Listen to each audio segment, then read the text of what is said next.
열왕기하 12장 말씀, 이 거룩한 말씀이 저와 여러분에게 큰 도전들이 되기를 주의 이름으로 축복합니다. 12장 4절 말씀, 여호와스가 제사장들에게 이르되 무릇 여호와의 전에 거룩하게 하여 드리는 은 곧 사람의 통용하는 은이나 각 사람의 몸값으로 드리는 은이나 자원하여 여호와의 전에 드리는 모든 은을 했습니다. 이 헌물을 얘기하는 거죠. 성전에 드리는 헌물을. 여호와스가 왕에 올라와서 왕이 되어서 누구의 말을 듣느냐? 여호야다의 말을 듣는다. 2절 한번 보세요. 여호와스가 제사장 여호야다의 교훈을 받을 동안에 여호야다의 말을 들었다. 제사장의 말을 들었다. 하나님이 세우신 자의 말을 들었다. 그래서 그는 어떻게 행하였느냐? 여호와 보시기에 정직히 행하게 되었다. 여호와 보시기에 정직히 행하는 것은 하나님 말씀대로 사는 것을 말하는 겁니다. 그래서 우리가 하나님 앞에 정직하기를 소망합니다. 옆에 사람 없이 하나님 앞에서 항상 정직합시다. 여호와 앞에 정직한 게 어떤 겁니까? 하나님 말씀대로 사는 것이다 라는 거죠. 그런데 그가 3절에 오직 산당을 제하지 아니하였으므로 백성이 오히려 산당에서 제사하며 분향하였더라 했습니다.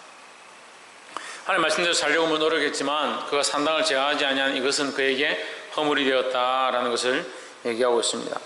4절에 보면 여호와스가 제사장들에게 뭘 관리하라고 하느냐? 은을 관리하라 한다. 이떤 은을 어떻게 하라고 하느냐? 5절에 제사장들이 각각 아는 자에게서 받아들여서 전에 어느 곳이든지 퇴락한 것을 보거든 그것으로 수리하라 하였더니 뭘 하라고 했냐면 성전을 수리하라. 성전에 파손된 거나 부서진 거나 이런 것들을 수리하라고 했는데 6절에 보시면 여호와스 왕 23년에 이르도록 제사장들이 오히려 전에 퇴락한 데를 수리하지 아니하였는지라 하십니다. 그럼 우리가 이 말씀을 가지고 헌금이 없어서 헌금을 드리지 않았기 때문에 퇴락한 데를 수리할 수 없었느냐 하지 않았느냐 이렇게 볼 수 있죠. 근데 헌금은 은은 계속 드리고 있었다. 은은 계속 들어오고 있었다는 것으로 봐서는 은이 들어오고 있었기 때문에 성전을 수리해라. 파손된 데를 정비하라고 했기 때문에 은이 들어오지 않은 것은 아니다. 그러면 뭘 하지 않은 것이냐? 수리를 하지 않은 것이다. 그럼 돈은 다 어디 갔느냐? 몇십 년 동안 거기 성전에 헌금을 드렸다면 그 예물이 어디 있겠느냐라는 거죠. 7절에 여호와스 왕이 대제사장 여호야다와 제사장들을 불러서 이르되 너희가 어찌하여 성전에 파손한 데를 수리하지 아니하였느냐?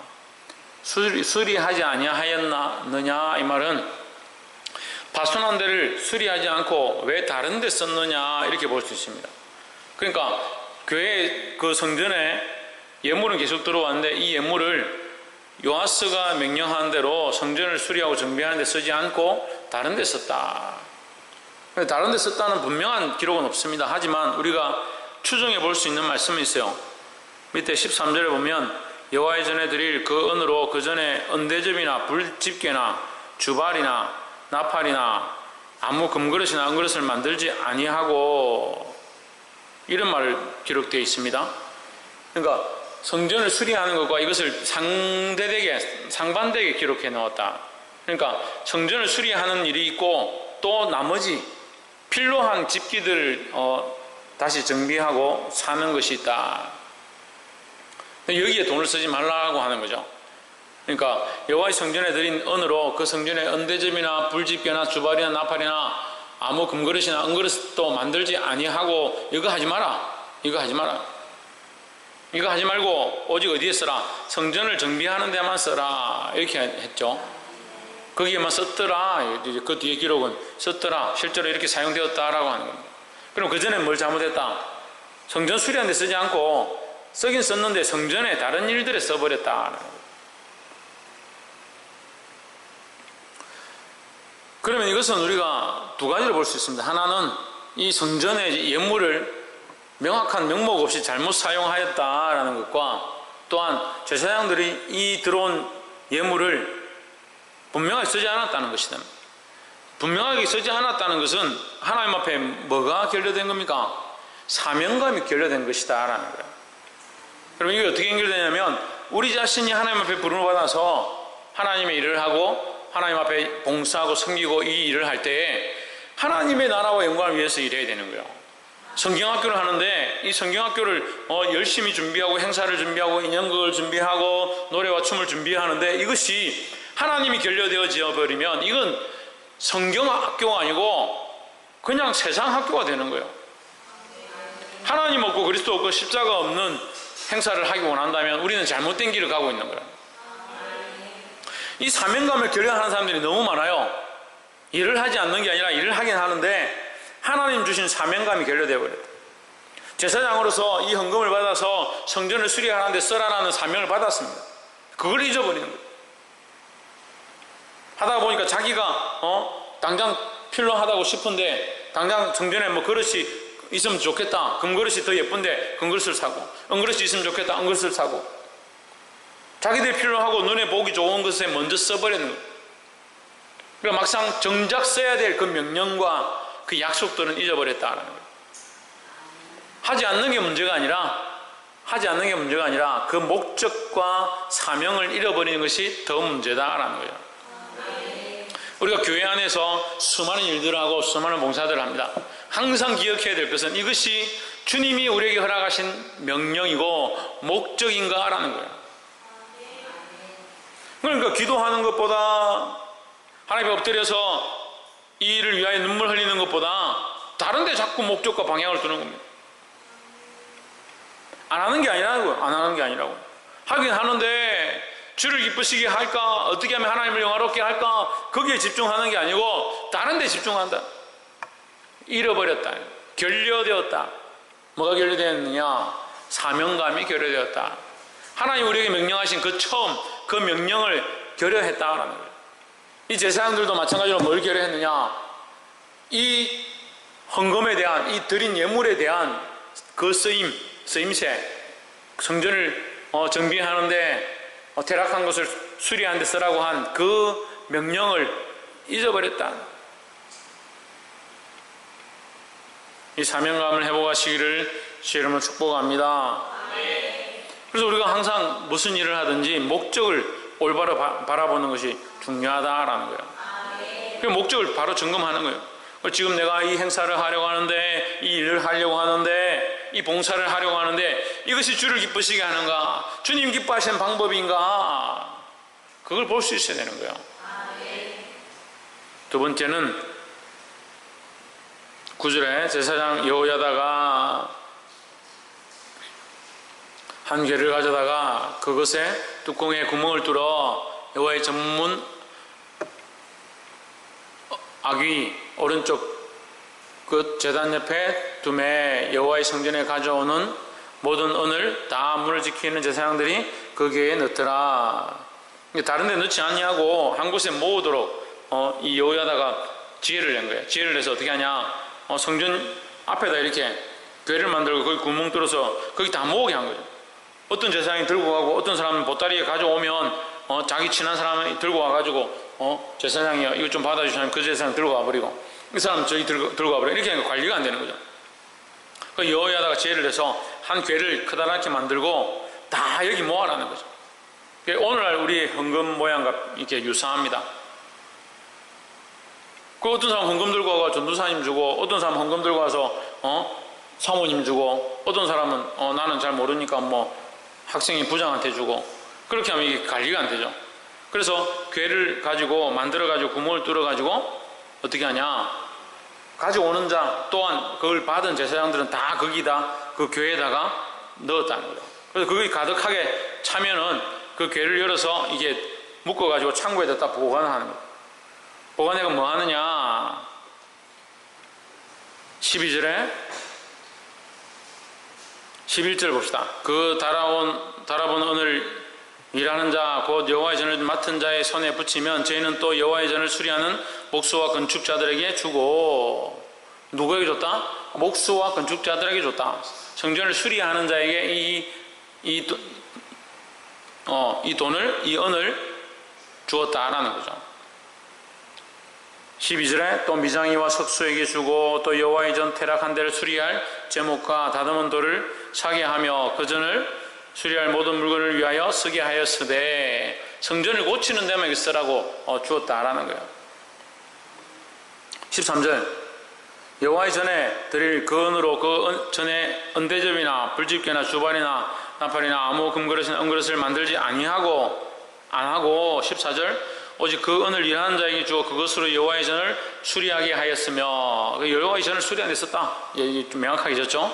15절에 또 그 은을 받아 일꾼에게 주는 사람들과 회개하지 아니하였으니 이는 성실히 일을 하였음이라 했습니다. 할렐루야. 우리 교회 안에 주의 종들, 주님 앞에 이 일꾼들은 어떠한 마음이 있어야 되냐? 성실로 일하는 마음이 있어야 된다라는 거예요. 하나님 맡겨주신 일 가운데 성실히 행하라, 성실히 행하라. 그걸 왜 목사님 자꾸 책망하고 일을 시키면 똑바로 안 한다고 야단을 치느냐? 성실히 행하지 않는다. 미리 준비하고 기도하고 구체적으로 계획을 짜고 어떻게 할 건지, 이렇게 하는 것이 더 하나님 영화롭게 하는가, 이렇게 하는 것이 더 생명들에게 유익한가, 그걸 고민하고 힘을 써야 되는데 성실히 하지 않더라. 성실히 하지 않다. 일을 하긴 하는데 성실히 하지 않는다. 자기 일에 바빠서, 자기 삶에 바빠서, 자기 시간에 바빠서 하나님 앞에 드릴 시간이 없다. 그러면서 일은 자꾸 하는 거예요. 그럼 그 일은 하고 있지만 그 일은 뭐냐? 자기 할 것 다 하고 자기 삶 다 누리고 자기 쓸 것 다 쓰고 남아있는 찌꺼기로 지금 드린 거예요. 그런데 일의 효과는 나타나는 것 같고 아이들은 좋아하는 것 같고 하나님 앞에 뭐가 없느냐? 열매가 없다. 열매가 없다. 왜? 성실하지 못하니까. 성실하다, 정직하고 실하다는 거예요. 가득 차 있다는 거예요. 가득 차 있다는 거예요. 하나님이 인정할 만한 존재가 되어야 되는 거예요. 우리에게 맡겨진 자에게 구할 것은 충성이라 했습니다. 충성. 그럼 일을 맡겼으면 그 일에 충성해야죠. 성실로 일해야 되죠. 볼 수 있기를 주 이름으로 축복합니다. 첫 번째 뭡니까? 사명감이 결여되면 안 된다라는 거예요. 그 목적과 사명감, 하나님 우리에게 허락하신 그 사명감, 하나님을 향해서 하나님을 위해서 하고 있다는 이 사실, 이 사명감을 잊어버리면 안 된다는 거예요. 선교사를 하든 목사를 하든 생명을 내어놓고 순교의 자리에 가도 항상 우리가 기억해야 될 게 뭐냐? 하나님 우리에게 부르신 그 부름의 소명, 그 사명, 그 의식을 잊어버리면 안 되는 거예요. 또한 작은 봉사와 작은 섬김이라 할지라도 하나님 우리에게 주신 이 사명, 하나님 우리에게 주신 이 소명, 이것을 잊어버리면 안 돼요. 두 번째 뭡니까? 성실로 일했는데 성실로. 얼마나 많이 하느냐, 얼마나 열심히 하느냐, 그 얘기를 하는 게 아니에요. 주를 위해서 얼마나 성실히, 진실히 열심을 다하여 하고 있느냐, 이게 중요하다는 거예요. 하고 있긴 하고 있는데 자기 할 것 다 하고 시간 남으면 거기 못하겠다. 그럼 어떻게 그게 성실이 되겠습니까? 자매들을 참 답답해요. 일을 하라 시켜놓으면요, 일을 하다가 자기 무슨 가게에 무슨 일 생기고 직장에 무슨 일 생기면 그거 할 것 다 하고 시간이 이번에 안 돼서 내가 안 되겠습니다. 그게 무슨 하나님 앞에 성실이냐고. 성실이냐고. 청년들도 다 답답해요. 일을 맡겨놓으면 이번에 이 행사를 위해서 좀 준비하십시오. 기도하고 이것을 좀 당신이 맡아서 좀 해주십시오. 가는 날까지도 뭐 준비된 게 없어. 마음 놓고 한 번 어디 가지를 못하는.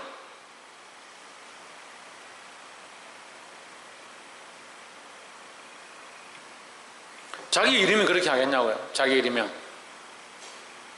하다못해 청년들끼리 친구끼리 제주도 놀러 간다 해도 맨날 며칠 전부터 그 3박 4일 어떻게 할 건지 일정 짜고 계획 짜고 표 끊고 회비를 어떻게 내고 먹을 걸 어떻게 사고 누가 뭘 담당하고 자기들끼리 하는 일도 그만큼 고민해서 하면서 하나님 앞에 하는 일은 성실히 하잖아요.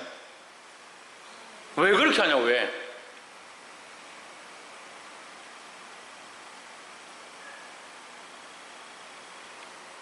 저도 직장생활 해보고 사회생활 해보고 사람들하고 많은 경험들 해봐서 많은 것을 알고 있어요. 계획하고 준비하는 것들 어떻게 하는지 알고 있어요.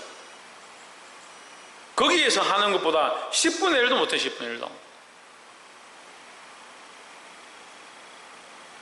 하다못해 세상 직장에서는요, 그 다음 해 1년간의 플랜을 무슨 사업들을 하고 무슨 일들을 진행하고 돈을 얼마만큼 투자해서 얼마를 남길 것이고 그 담당자가 누가 되어야 하고 그 실적은 어느 부서가 내고 부서별로 맡아서 이것을 무엇을 하고 그런 플랜들을 다 하잖아요.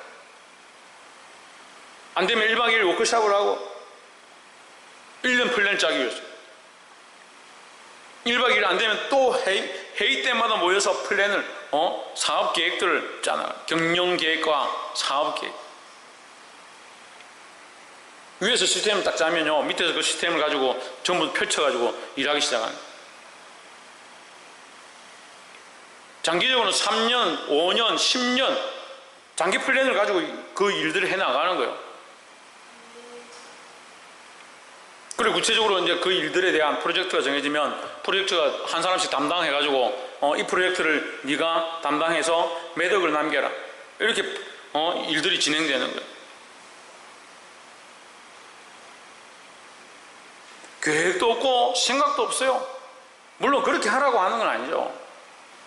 하지만 그런 일들에 비해서 우리가 하나님 앞에 성실하냐 성실하냐는 거예요. 자기 일 바쁘면 예배도 오지 않습니다. 마음이 잡히지 않으면 기도도 하지 않습니다. 그러면서 무슨 성실히 일을 하겠다는 거예요.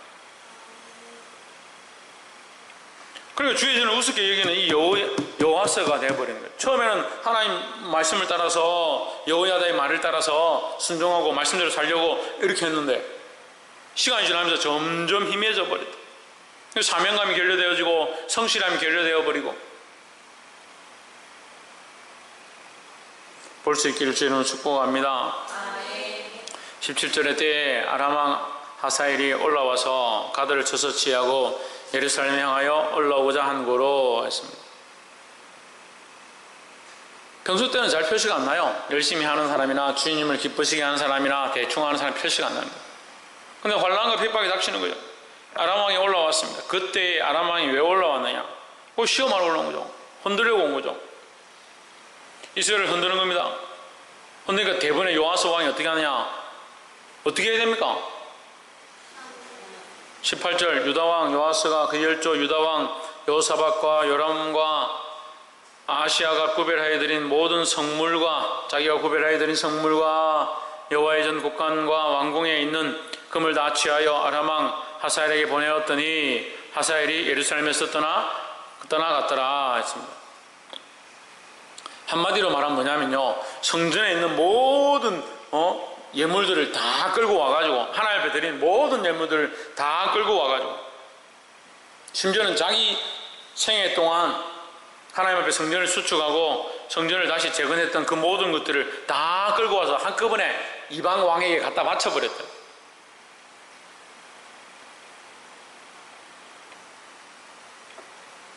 평생에 하나님 뜻대로 살겠다고 하나님 말씀대로 살겠다고 여호야다가 가르쳐 주는 대로 그렇게 행했던 그 왕이 아람 왕이 딱 올라오니까 자기 조상 때부터 지금까지 쌓아놨던 모든 금은 보석과 그 예물들 성전에 있는 모든 것을 다 끌고 모으고 자기가 40년 동안 치리하면서 모았던 예물들 그거 다 끌고 모아가 아람에게 갖다 바쳤다. 한심하게 그쳤다. 한심하게. 사명감이 결여되고 세상에 대한 성실을 들고 있으니까 결정적일 때 배반해버리는 거예요. 그리스도를 부인하고 하나님을 배반하는 그런 일들이 벌어지는 거예요. 딱 우리 안에 요아스 같은 사람들이 우리가 다 보면 우리 안에 요아스라 하기보다 우리가 다 요아스 같아. 또 보면 저도 마찬가지예요. 우리가 요아스 같아요. 요아스. 처음에는 주를 위해 살고 주를 위해 죽고 주님 나라를 위해서 봉사하고 이 직분을 맡겨 사오니 내가 죽도록 충성하겠습니다. 신년초에 손을 들고 내가 교사가 되었으니 직분을 맡았으니 충성하겠습니다. 작심삼일이다. 작심삼일.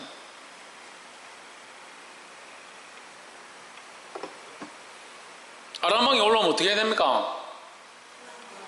하나님 앞에 엎드리고 하나님 앞에 기도해야 되죠. 누구에게 물어야 합니까? 하나님께 물어야 되죠. 근데 요하스는 하나님께 묻지도 않아요. 그것도 누구의 것을 꺼내가? 하나님의 것을 꺼내가. 하나님 성전에 가가지고 하나님의 것을 꺼내가지고 평생 주를 섬기고 하나님을 섬기는 것처럼 그 예물을 다 바쳐놓고 그거 다 꺼내가지고 어디 바치냐? 아람의 왕에게 갖다 바쳐버려.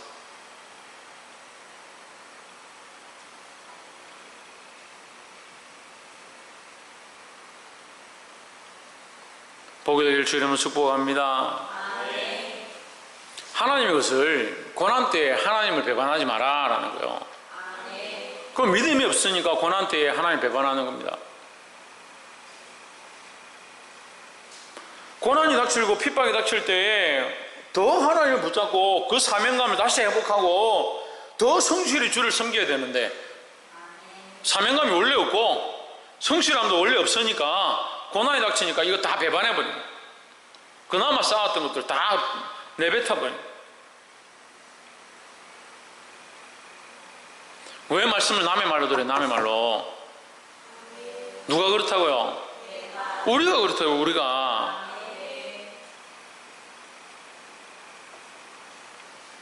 19절에 여호와의 남은 사족과 그 모든 행한 것은 유대왕 때 시략에 기록되지 아니하였느냐. 20절 여호와의 신복들이 일어나 반역하여. 누가 반역했다고요? 여호와의 신복들이. 여호와의 신복이라는 건 그 품에 여호와에게 자기 목숨을 바쳐 충성하겠다고 맹세한 사람들 얘기하는 거예요. 여호와에게 죽도록 충성하겠다고 한 그 사람들이 일어나가지고 뭘 하냐? 반역을 했다. 왜? 왜 반역했을까요?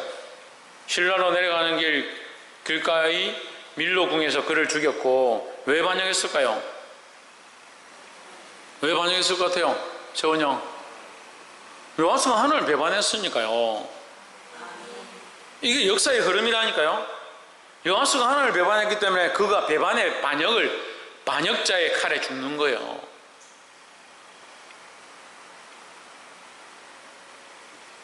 하나님 배반하면 반역자의 칼에 100% 죽으니까 반역하지 마십시오 이렇게 가르칠 필요는 없어요. 하지만 이 요하스의 말로는 그렇게 되었다라는 거예요. 그래서 우리도 정신을 차려야 되는 겁니다. 반역의 칼이 우리를 찌르기 때문에 우리가 반역하지 말아야 되냐. 천만의 말씀입니다. 1번, 2번을 먼저 하면 되죠. 하나님 앞에 사명감을 회복하면 되죠. 그 앞에 성실로 사는 게 중요하잖아요. 그렇게 살지 못한 이 요하스 결국 반역의 칼에 죽게 되었다라는 거예요. 그 모습이 어떻게 드러나느냐. 고난 때 그의 인간적인 모습들이 다 드러나 버렸다라는 거예요. 사랑하는 성도 여러분, 하나님 앞에 사명감을 회복하기를 주 이름으로 축복합니다. 이 성실함들로 주를 섬기고 충성할 수 있는 자가 되기를 소망합니다. 그럼 믿음도 없고 사명감도 없고 성실함도 없으니까 조금만 일만 생기면 너가 뭐하러 이렇게 하고 있노? 내 인생은 왜 이리 힘드노? 그래 입술로 다 범죄하고 하나님 다 부인하고 그래 하고 있는데 옆에 있는 지체들은 그래 뭐 어쩌겠노 네가 힘들지 그러고 있다. 참 답답합니다. 답답해. 하나님하고 원망하고 배반하는 자들을 책망하고 바른 길로 돌이켜야 되죠. 이 배반자의 칼에 죽게 된 요하스의 모습 우리가 잘 보고 정신을 차리고 믿음으로 서게 되기를 주의 이름으로 축복합니다. 기도하겠습니다.